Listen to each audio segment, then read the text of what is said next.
A very good morning to all the dear children and welcome to Online Teaching Learning Program 2020-2021. In the last session we discussed workbook exercise from Unit 1.3 poem The Pilgrim. Few answers were left to be discussed which we will be discussing in today's session. Before we proceed, I request you all to be ready with your English workbook, your English textbook and pen and pencil to write down the answers.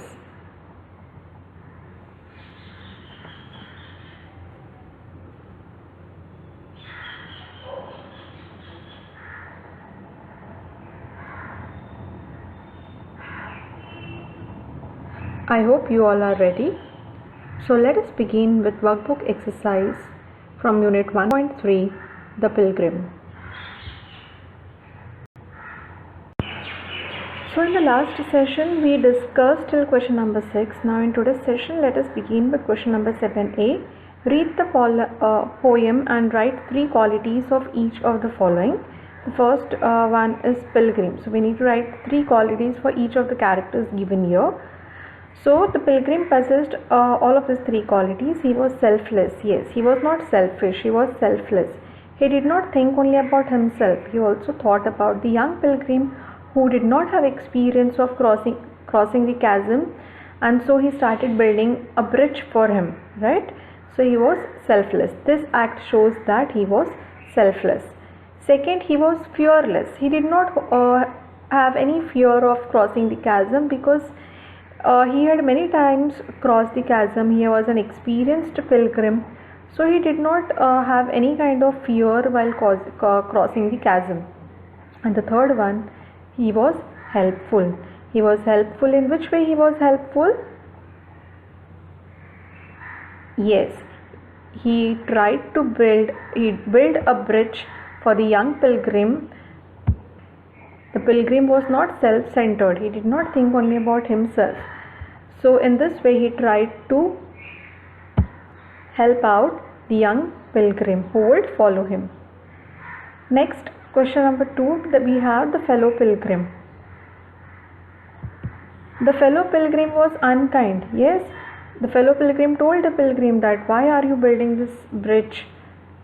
Why are you wasting your time and energy? And why are you taking efforts to think about the welfare of others? So yes, fellow pilgrim was unkind. Second quality he had was he was self-centered. He said he only thought about himself, right?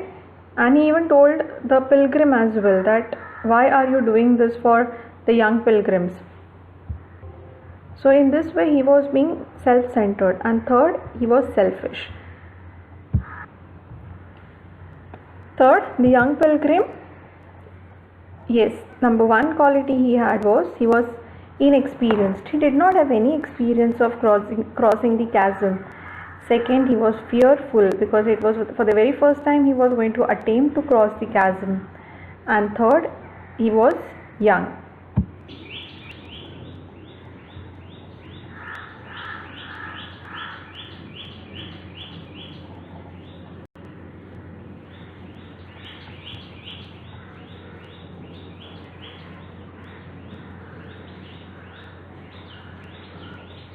I hope you all have written down. Now let us proceed further. Question number 7b. Answer in your own words. First, why did the old man have no need to build the bridge across the chasm? Can you think of it? Why there was no need to build the bridge across the chasm? Answer. The old man had already crossed that chasm and would never pass that way again. So he had no need to build a bridge. Yes, the old man had already crossed the chasm and so there was no need to build a bridge because he had already crossed it. But was the old man selfish? No, he was selfless. He thought of the fellow pilgrim, the young pilgrim who would follow him. Yes, and he being the young pilgrim being an inexperienced traveler, he would maybe face a problem while crossing the chasm because he lacked the awareness that comes with experience, right? And that's the reason why he built a bridge. Next, second question. What explanation did he give to the fellow pilgrim for his thoughtful deed? Answer. He said to the fellow pilgrim that the follower after me would not be able to cross the chasm and may get trapped. So he was building the bridge, right? Question 3. What message does the poem convey to all of us?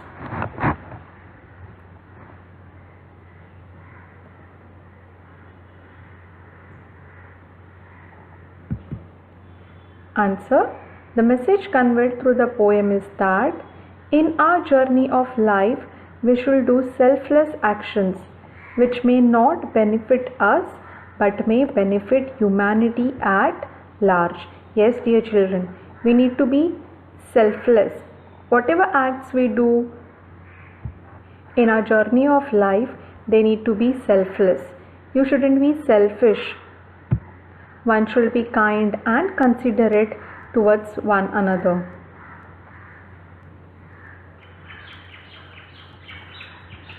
Because when we try to be selfless through our actions, it not only benefits us, here benefit us means, but may benefit humanity at large, and it will give you an internal peace, internal happiness, satisfaction that you have done something good for others.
I hope you must have completed writing these 3 answers. Let us proceed further. Question number 7C. Pick out one line each that contains the following figures of speech. So we have 3 figures of speech here given here in the text, in the workbook. If you see, that is tautology. Then we have personification and interrogation.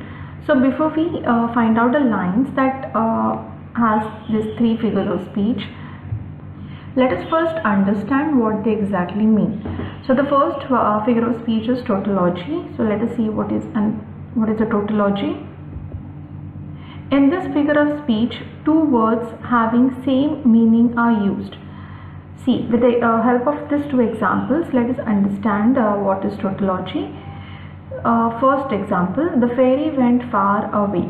So if you see these 2 words, far and away, they are 2 different words, but they mean the same, right?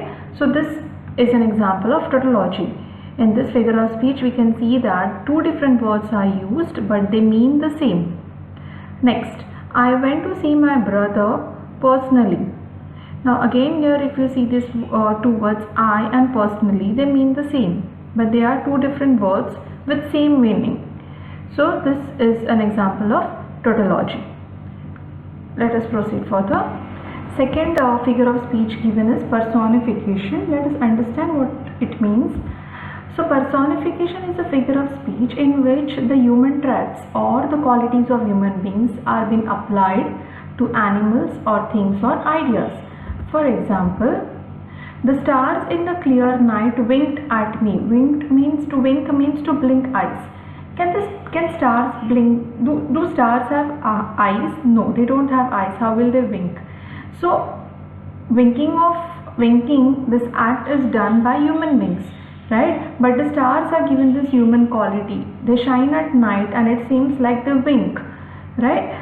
So the stars here is given the human quality of winking, and so this is a personified statement.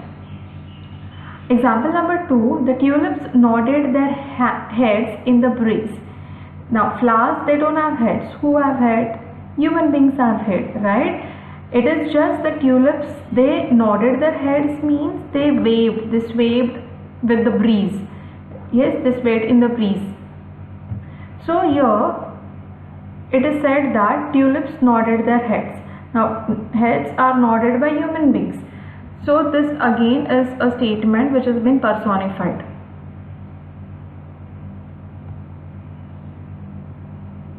By giving tulips the human quality.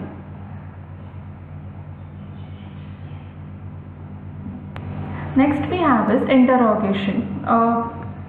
This is again a figure of speech in which the statement seems like it is in a form of a question, not for the sake of getting an answer, but to put a point more effectively. Let us understand it with the help of examples. What do you know about aliens? This is a question, yes, been asked, and so it is an interrogative figure of speech. Was the game exciting?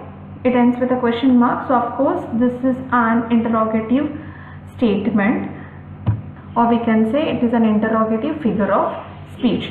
So interrogation or in an interrogative statement we ask a question not for the sake of getting an answer, but to give some effect to it. Clear? So let us proceed further now.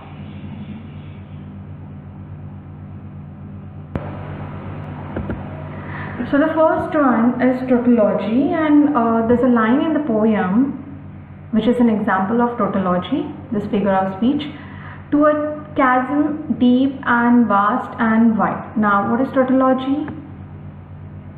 Yes, two different words are used in the statement, but they mean the same, right? We can see here deep and vast and wide. This all three of these words, they mean the same, right? And so this is a figure of, this holds a figure of speech, that is tautology. Second, personification. The chasm held no fear for me. Now here, who has the attribute of being fearful? We human beings, right? Chasm, it is not a living thing, but it is given the quality of a living being of holding the fear or of having the fear. Next we have interrogation. So there's a question asked in the poem, why build ye here at eventide? So this is an interrogative figure of speech as the question has been asked, not for the sake of getting the answer, but for the poetic effect. I hope now you all are clear with what is tautology, personification and interrogation. Please write down these lines in your book.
Question 7D, discuss the following. Question number 1. What fatal dangers, problems did mankind face centuries ago but are no longer a threat today? The answer is, centuries ago man faced dangers such as hunger, disease, uncertainty of weather and climate, natural disasters, etc., all of which no longer pose a serious threat to mankind today.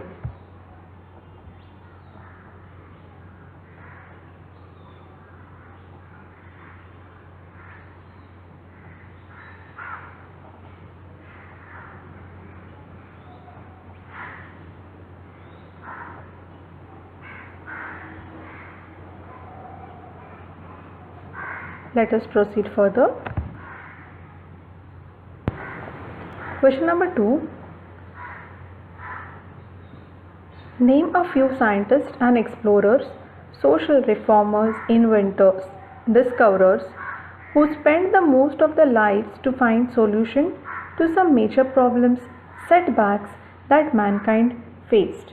So here are the names of the personality along with the discoveries and inventions that they made and in which way they benefited the discoveries benefited the mankind. First we have is Edward Jenner, who was a scientist.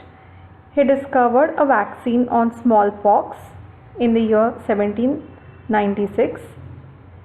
In which way it benefited? Reduced human deaths due to smallpox. B. Johannes Gutenberg, he was an inventor. He invented printing press in the year 1440 and made communication faster and more efficient. Due to printing press, availability of printing press, the medium of communication became faster and became more efficient. C. Alexander Graham Bell, he was an inventor. He invented telephone in the year 1876. And in which way it benefited us all? It revolutionized global business and communication. D. Thomas Edison, he was an inventor. He invented the light bulb in the year 1879. This helped us all, and with the invention of light bulb, it came to be used at night in a productive manner. Then E, we have Alexander Fleming. He was a scientist. He discovered penicillin 1928. That's a medication. This penicillin helps in fighting the bacterial infections in humans. So these are the names of few scientists and discoverers who discovered many things which has benefited the mankind.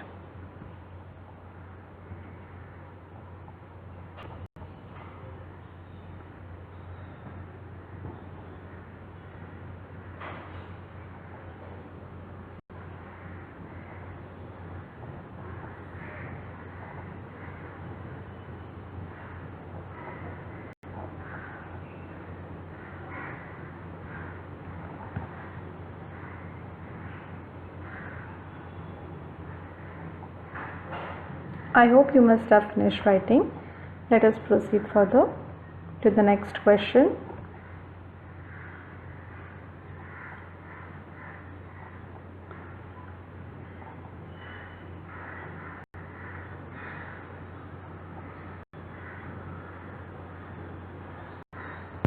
Question number 3. Did they themselves suffer from those problems or setbacks? Answer: yes, as no one prior to them had made such a discovery or invention, and I think that's the reason that provoked them to make some inventions or discoveries that will benefit the mankind, because they did not wanted that what they suffered the mankind should suffer. So that's the reason why they got provoked and started making inventions and discoveries. Fourth, what inspired them to spend the best part of their lives to research and share their findings? Answer, the fact that none of their young generations would suffer from such problems anymore inspired them.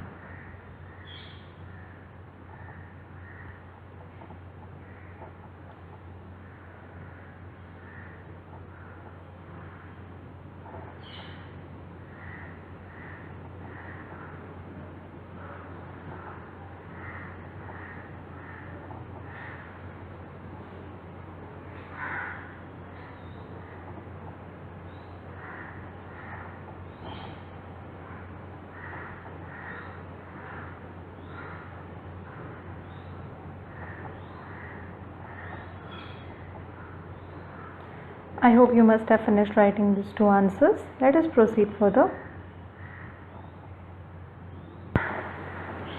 This is an assignment for you all. Question number 8. Complete the following poem. So here are the 3 lines of the poem given. So you need to complete this poem by adding up your own lines that suits the first 3 lines. I'll read out the lines for you all. To care, to share, to give are things which matter as we live. Love and compassion to one and all we should display today. So write more 7-8 lines in order to complete the poem given.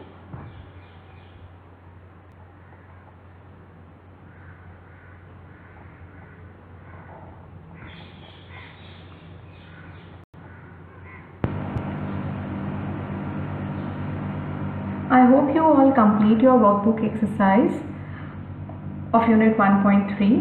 In the next session we shall discuss question and answers with consent to unit number 1.4, that is Revti's musical plants.